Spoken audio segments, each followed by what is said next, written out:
Oui à la vie, pardon, l'émission co-animée par Joël Monzé et Louise Deschâtelet a été diffusée pour la première fois l'hiver dernier à Télé-Cogeco. Cet automne, la première saison est diffusée sur tout le réseau de Télé-Cogeco Québec ainsi qu'à la TVBL, la télévision des Basses-Laurentides.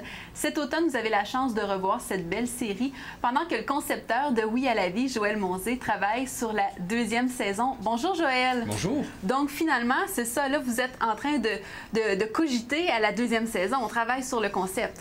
Oui, c'est vraiment passionnant. En fait, moi, j'ai beaucoup de chance que Cogeco nous a fait confiance pour pouvoir réaliser un tel projet.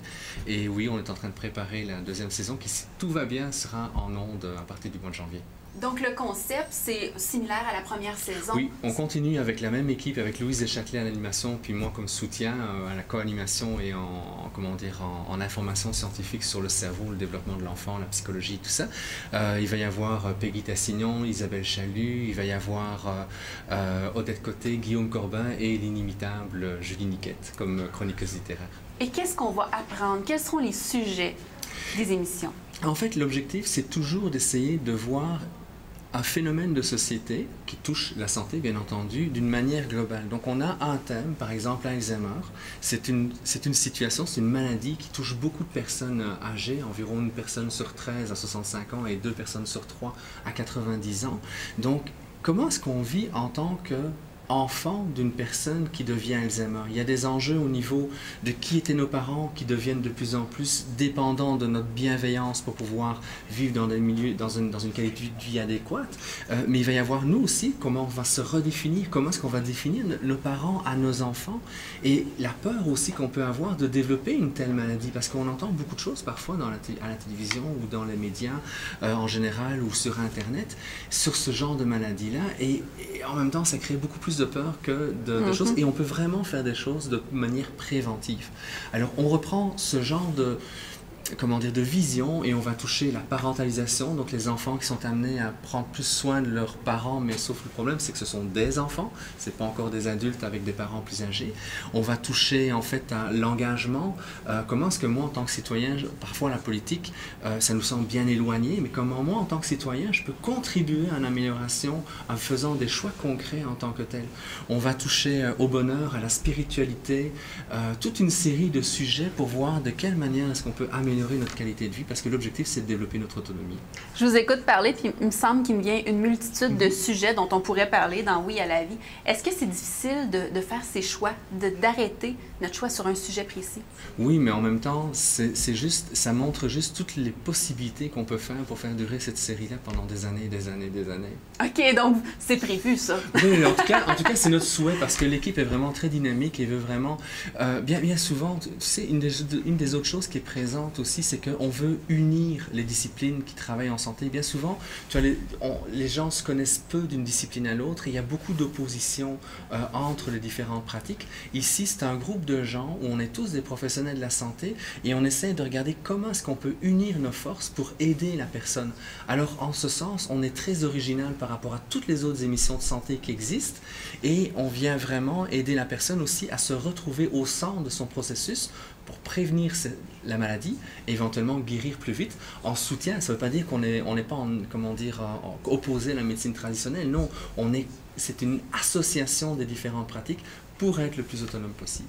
Louise Deschâtelet, toujours l'animatrice de l'émission. Vous êtes le co-animateur. Comment vous aimez travailler avec elle? C'est un bonheur. Quand Christian Fournier nous a proposé Louise Deschâtelet comme animatrice, moi, je me sentais comme Pete dans Chambre en ville, c'est tout penaud. Et donc, en fait, moi, je parle de Chambre en ville parce que c'était une des premières émissions québécoises que j'ai vues quand je suis arrivée au Québec il y a 20 ans. Et non, c'est extraordinaire. C'est une femme qui a tellement d'expérience et de qualité, les questions qu'elle va poser à nos invités, parce qu'à chaque fois, j'ai oublié de le mentionner, à chaque fois, on a un invité qui va venir soutenir la thématique générale. Donc, quand on parle de spiritualité, on va voir quelqu'un qui a écrit un livre sur la spiritualité aujourd'hui. Comment est-ce qu'on la compose avec tout ce qui est disponible en tant que tel? Et Louise a une manière de pouvoir arriver aussi à nous aider à vulgariser les choses, parce que parfois, tu sais, on a un jargon en tant que scientifique, pour moi en tout cas. C'est pas toujours évident de traduire ça pour la télé, là, pour que monsieur, madame, tout le monde comprenne. Tout à fait. Et en même temps, on fait nos efforts, mais si jamais à un moment donné, elle se rend compte qu'on est un peu trop technique, elle a l'art de poser la question nécessaire pour nous ramener, pour que des personnes qui sont moins connaissantes de notre jargon puissent vraiment aborder la matière et se l'approprier pour être plus heureux chez elle. Donc, finalement, vous sentez que la question que le téléspectateur se pose chez lui, elle est là pour la poser. Exactement. Et c'est pour ça que...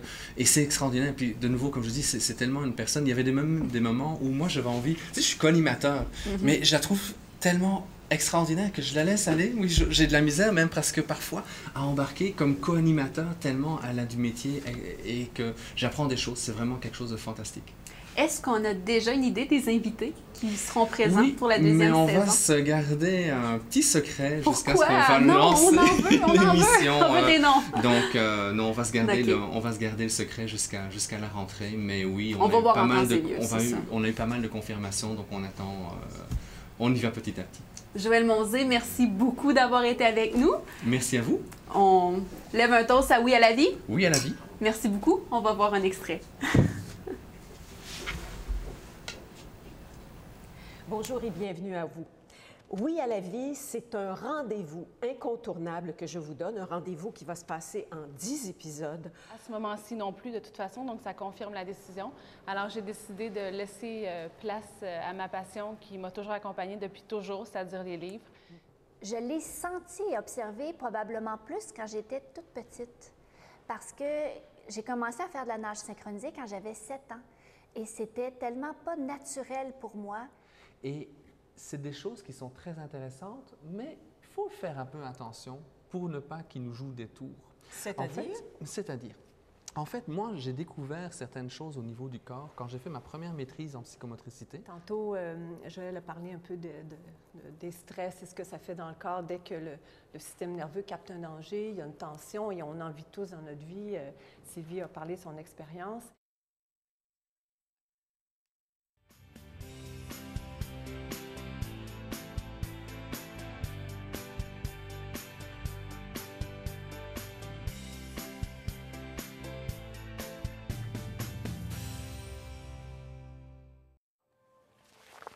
Une belle place pour faire un phare, puis des bateaux. Regardez un tableau vu d'en haut.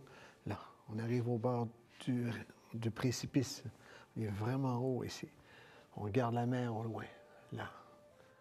Pour la magie du peintre Denis Cloutier, je choisis Télé Cogeco, le magicien des couleurs, mercredi 21h et dimanche 13h. Tout le monde, soyez prudents et bonne peinture. Bye.